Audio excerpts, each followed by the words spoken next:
Hello everyone, स्वागत है आप सबका पोथी का जीएस सेंटर पे। आज हम लोग देखेंगे मौलिक अधिकार, जो परीक्षा के दृष्टिकोण से बहुत ही अहम हैं। कोई भी कॉम्पिटिटिव एग्जाम्स हो उसमें यह टॉपिक आता ही आता है। इस टॉपिक से क्वेश्चन आता ही आता है मौलिक अधिकार से। तो आइए हम लोग देखते हैं कि हमारा मौलिक अधिकार क्या है।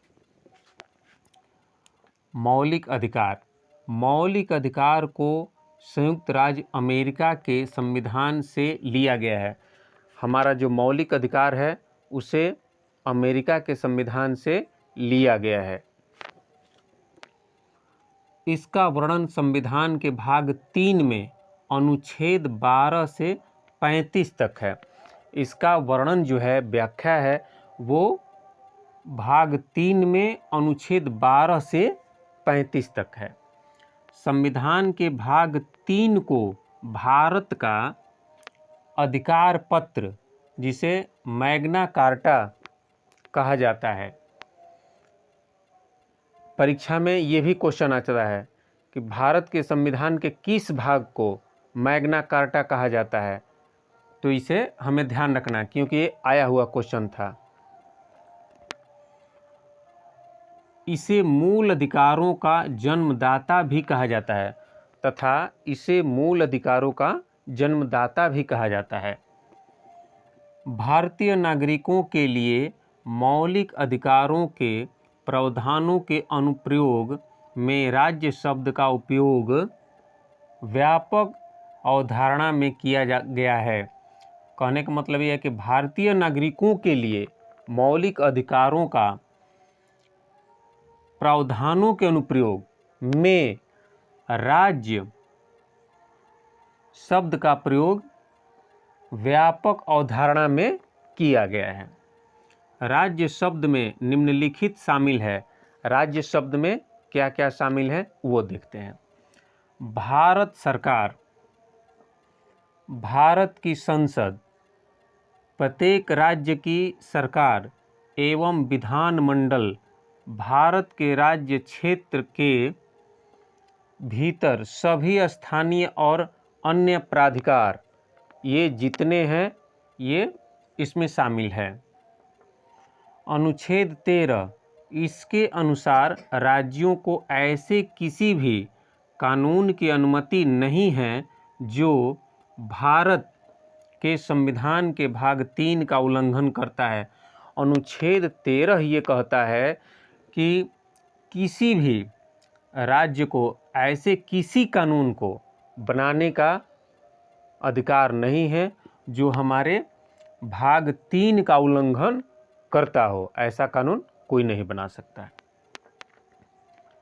समता या समानता का अधिकार, अनुच्छेद 14 से 18 में समता या समानता का जो अधिकार है वो कहाँ पर है? ये 14 से 18 में है।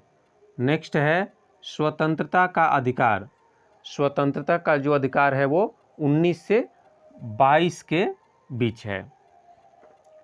शोषण के विरुद्ध अधिकार, शोषण के विरुद्ध जो अधिकार है वो अनुच्छेद 23 से 24 में है। शोषण के विरुद्ध अगर हमारा कोई शोषण करता है तो हम अनुच्छेद 23 से 24 के बीच उस पर हम कार्रवाई कानूनी कर सकते हैं। चौथा है धार्मिक स्वतंत्रता का अधिकार, अनुच्छेद 25 से 28, और धार्मिक जो हमारा स्वतंत्रता है वो है अनुच्छेद 25 से 28 में। संस्कृति और शिक्षा संबंधी अधिकार, और संस्कृति और शिक्षा संबंधी जो हमारा अधिकार है वो है अनुच्छेद 29 से 30 में। नेक्स्ट है संवैधानिक उपचारों का अधिकार, अनुच्छेद 32। अनुच्छेद 32 जो है वो संवैधानिक उपचारों का अधिकार है। ये भी कई परीक्षाओं में पूछा हुआ क्वेश्चन है कि संवैधानिक उपचारों का अधिकार किस में है, तो अनुच्छेद 32 में। इसे ध्यान रखना है। समानता का या समानता का अधिकार, समता या समानता का अधिकार, अनुच्छेद 14। समता या समानता का अधिकार जो है वो अनुच्छेद 14 में है। विधि के समक्ष समता, इसका अर्थ यह है कि राज्य सभी व्यक्तियों के लिए एक समान कानून बनाएगा तथा उन पर एक समान लागू करेगा। माने सभी व्यक्तियों के लिए एक कानून होगा, ये नहीं कि कुछ व्यक्ति के लिए अलग कानून है और कुछ व्यक्ति के लिए अलग कानून है, ऐसा कोई प्रावधान नहीं है, हर व्यक्ति के लिए एक जैसा कानून। अनुच्छेद 15 धर्म, नस्ल, जाति, लिंग या जन्म स्थान के आधार पर भेदभाव का निषेध। अनुच्छेद 15 जो है वो हमें ये कहता है कि हम किसी के भी साथ धर्म, जाति, नस्ल, जन्म स्थान इसके आधार पर भेदभाव नहीं कर सकते हैं। नेक्स्ट है अनुच्छेद 16 लोक नियोजन के विषय में अवसर की समता। लोक नियोजन के विषय में सभी को एक समान अवसर देना। अनुच्छेद 17 अस्पृश्यता का अंत। अस्पृश्यता के उन्मूलन के विषय लिए इस दंडनीय अपराध घोषित किया गया है।